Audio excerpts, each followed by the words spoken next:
Okay, let's talk about something we all want, right? A genuinely inclusive workplace. We spend all this time and energy planning events to connect everybody. But what if those very events, the ones designed to bring us together, are actually pushing people away? I mean, you've probably seen this happen, right? You pour all this effort into what you think is a fantastic, welcoming team social, and then you look around and notice some people just aren't there. And you might start to wonder, what's the deal? Are they not team players? But hang on a second. What if the problem isn't the people, but the plan itself? Just think about the classic after-work drinks. Seems harmless enough, doesn't it? But for some people, it's just a minefield. That loud, crowded bar, it can be sensory overload for neurodivergent colleagues, or a real physical barrier for those with disabilities. The whole drinks part obviously leaves out non-drinkers. And the after-work timing, that's a total non-starter for parents, for carers, or really anyone with evening commitments, whether they're religious, cultural, or something else. And this is the part that really stings, the real kicker. The folks who can't make it aren't just missing out on a drink. They risk being labeled as disengaged or not committed. Suddenly the blame isn't on the design of the event. It's on the person who was designed out of it, and that's not just unfair, it's completely backward. So how do such good intentions go so wrong? Well, it all comes down to this really powerful idea that two things can be true paradox. It just means this: you can have totally positive, inclusive intentions, but at the very same time, the impact of what you do can be genuinely exclusionary. Intent and impact, they're two different animals, and that is the absolute key here. And this slide just lays it all out, doesn't it? So simple. On the left, you've got all the good stuff. Boosting team connection, having fun, awesome. But then you look to the right, and you see the reality. People are left out, and even worse, they're getting judged for it.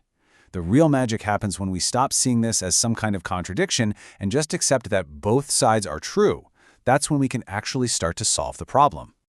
Okay, so how do we actually break this cycle? Well, there's this brilliant tool called the 6 Stages Framework, which is really just a set of 3 super powerful questions to help us see our own blind spots. Let's start with the first one. When this whole thing was designed, who were we picturing? Like seriously, who's that default employee we had in our heads? Okay, and building right on top of that, the second question is just the other side of the coin. Whose needs did we meet without even thinking about it?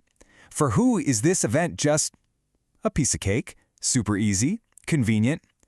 The answer to that question points directly to who we're centering in our plans, whether we realize it or not. And the third question. Man, this one really cuts to the core of it all. Whose life, whose reality got treated like an edge case, an exception to the rule? Who are we just kind of expecting to raise their hand and ask for a special favor, or to just, manage it privately? That right there, that's the giveaway. That's where exclusion loves to hide.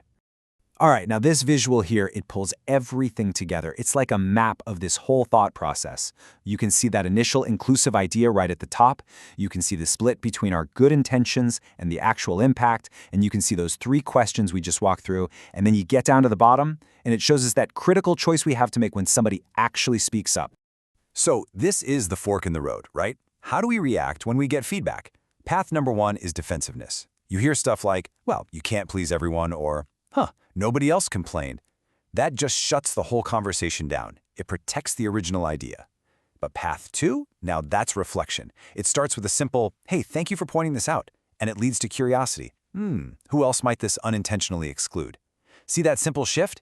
It moves the responsibility from the one person back to the whole group, where it belongs. And it actually opens the door to getting better. You know, when you boil it all down, it leads you to this. Real inclusion isn't some checklist or a buzzword you put on the wall.